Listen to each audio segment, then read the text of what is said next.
You are watching the Doctalk show.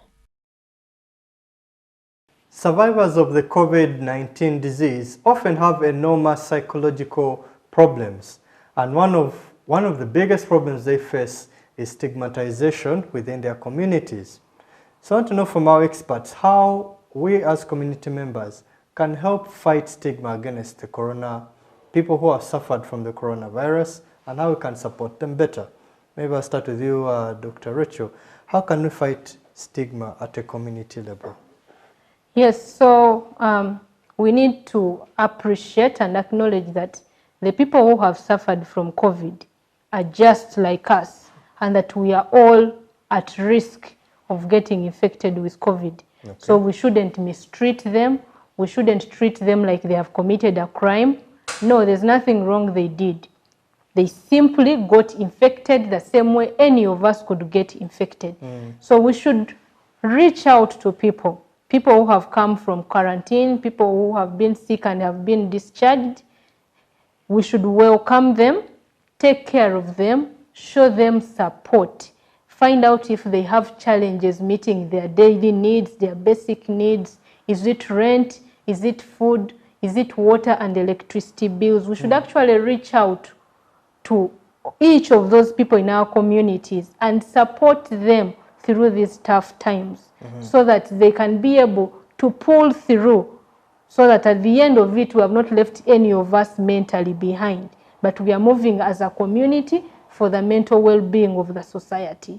I like the way you put it when you say anyone can be at risk of getting the disease. So likewise, everyone should support each other. Yes. Who knows, there are so many community cases that we do not know. Exactly. And maybe they are asymptomatic, and then now we're here trying to stigmatize those who are tested positive for the virus. So supporting each other, I think, goes a long way to helping to reduce the stigma against mental health, and even against so many other mental problems. It's not only in the coronavirus. Yeah. There are so many other mental problems which are stigmatized, and I think we have a lot of work to do there. Yeah, so actually still with stigma, if we reach out to people and show them love and don't stigmatize them, we actually increase on our fight for COVID-19. Because if we are stigmatizing people, then the other people who may have symptoms will not come to the facilities for care for fear of being stigmatized. So we'll continue having COVID cases in our environment and transmitting COVID from one person to another, simply because we have stigmatized those that came out to seek care. Those that came out looking for help, because I think they are very sick to a certain degree. And these are issues of the mind. So you may not physically see that the person is sick, but yet deep down in their minds, they know they're sick and they are looking for help. So we shouldn't shut the door to their faces. We should welcome them with open hands and give them the support they need. And I remember someone put it right when he said, today it's you, tomorrow it's me. Yeah. Okay. So today the person, it's your neighbor with corona, tomorrow it will be you who will be having the COVID, or will be having the mental illness, or will be having pressure, whatever. So tomorrow it's you, today it's So we me. should all be inclusive, Yes. and not to forget them in the fight against corona. Surely. So what should the government do? I think all these steps, we can talk things about at an individual level, at community level, but what about the government as a country? What can we do for mental health and corona? First of all, we must commend them for the good work they are doing. As you mentioned earlier, we are part of the psychological task force team. So the government is already doing a lot of work, even in treating the primary cause or the primary condition. So there is a lot of work being done on treating and addressing the COVID-19. That is good work. And it goes a long way in actually reducing the anxiety, all these other things that we are talking about. So the government is already doing a lot of work. I think other things which it can add on, where it can add on a bit, is to emphasize some of these things. So not only publicizing information about, signs and symptoms of the COVID illness, but also signs and symptoms of mental illnesses that can come up during the COVID illnesses. I think, and then what to do if they feel they have these problems. What to do. You see, they have set up a task force for people who can call if they have symptoms of the COVID-19. But even people who have symptoms of, these mental things that we're talking about, We can also put a task force line. Someone can call and, you know, tell them I'm feeling suicidal or I'm feeling depressed. Sounds like a good initiative. And then finally, as we conclude, generally, how should we look after our mental well-being? How can we? Is there a way we can prevent or protect ourselves from getting, you know, psychological effects?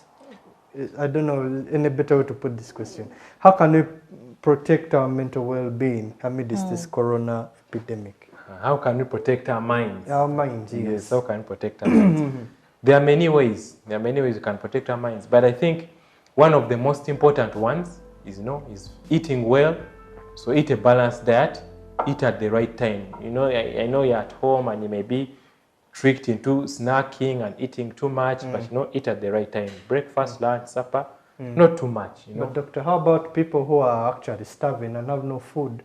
And now we're telling them to protect your mind, you must eat well. We talked about, you know, us taking care of the others. So the community there comes in. So if you see your neighbor, you've had breakfast, your neighbor hasn't had breakfast. Maybe they're going to have a big lunch, you know. So lunchtime, you serve your lunch, you look at your neighbor, he hasn't yet had lunch. Maybe then you as a community member, you should reach forth and make sure that your neighbor is having something to eat. So care for the other. Caring for each other. Yes. So Dr. Rachel, any other way we can protect our minds? Yes, like Dr. Mpamizo has said, the mind is in the body. So if we take good care of our bodies, we are taking care of our mind. Okay. Eat a balanced diet, have enough rest.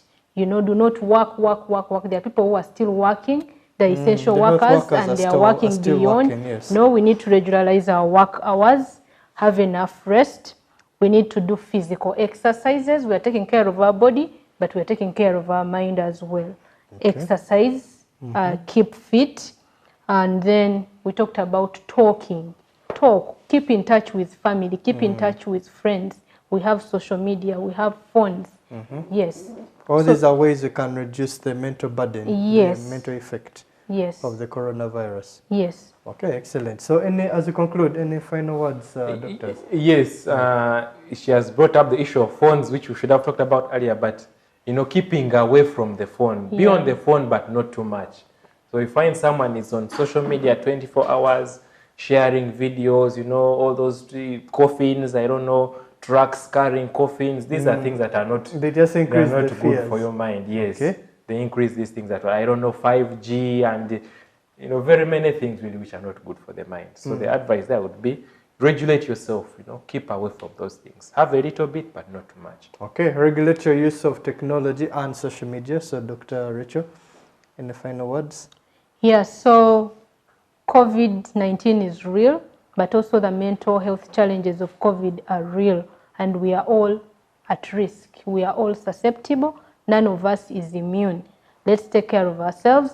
Let's take care of our neighbors. Let's look out for one another and seek help where necessary.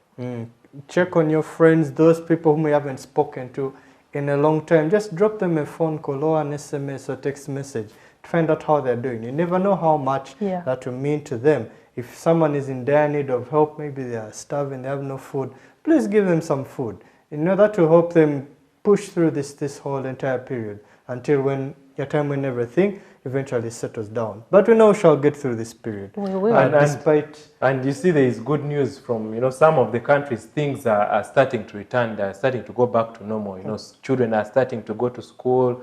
Some of the lockdown measures in else countries are being, you know, restrained, numbers are going down. So there is actually good news. Okay, so it won't last forever, but I hope this will be a teaching lesson for all of us. Things like mental health. How well do you look after your mental health?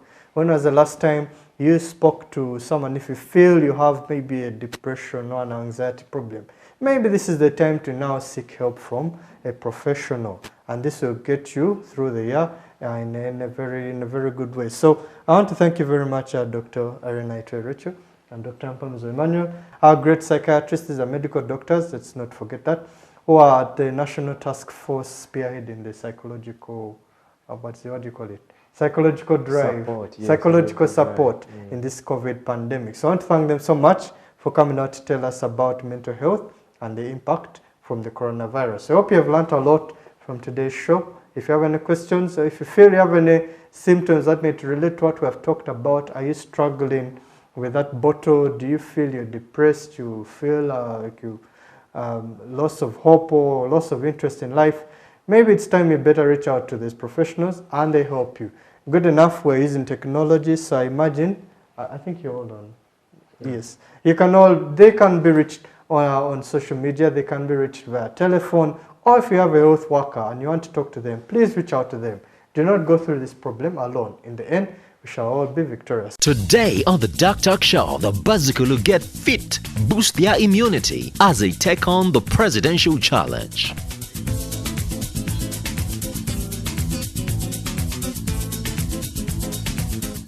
Right now, we are going for stomach exercise. There are so many exercises for the stomach.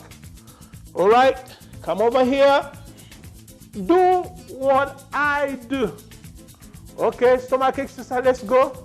Here, 1, 2, 3, 4, 5, 6, 7, 8, 9, 10. Now let's change this side. We're gonna hit again the lower tummy, this side. Put your hands over here. Ladies and gentlemen, are we there? All right, keep your leg over here.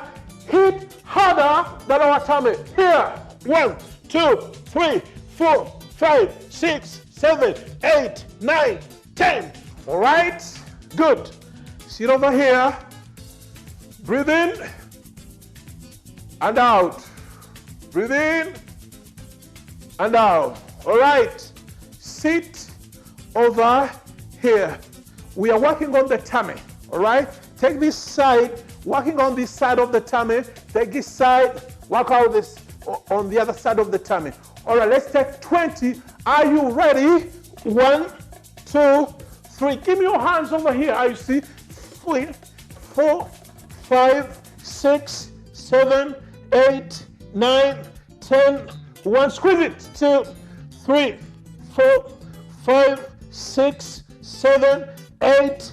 Now give me 10. 1, 2, 3, 4, 5, 6, 7, 8, 9, 10. Good job. Relax a little bit.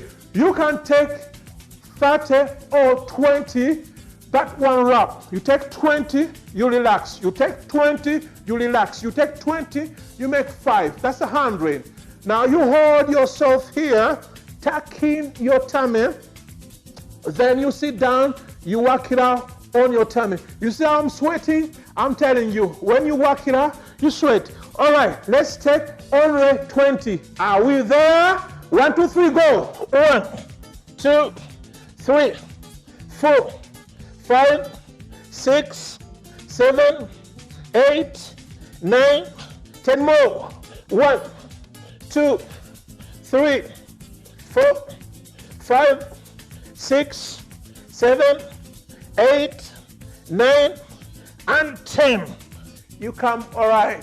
So when you work it out, you take 20, you got to relax. You take 20, you got to relax. For our sisters and our brothers, the beginners, you have big stomach. So let's take slowly by slowly. These are the basics. I'm giving you the basics as at home, then you work it out, all right? Thank you very much for working out. For the stomach exercise, you can take as much as possible. And that was the Bazukulu's answer to the presidential challenge. So thank you very much. We shall see you next time on the Doctalk Show.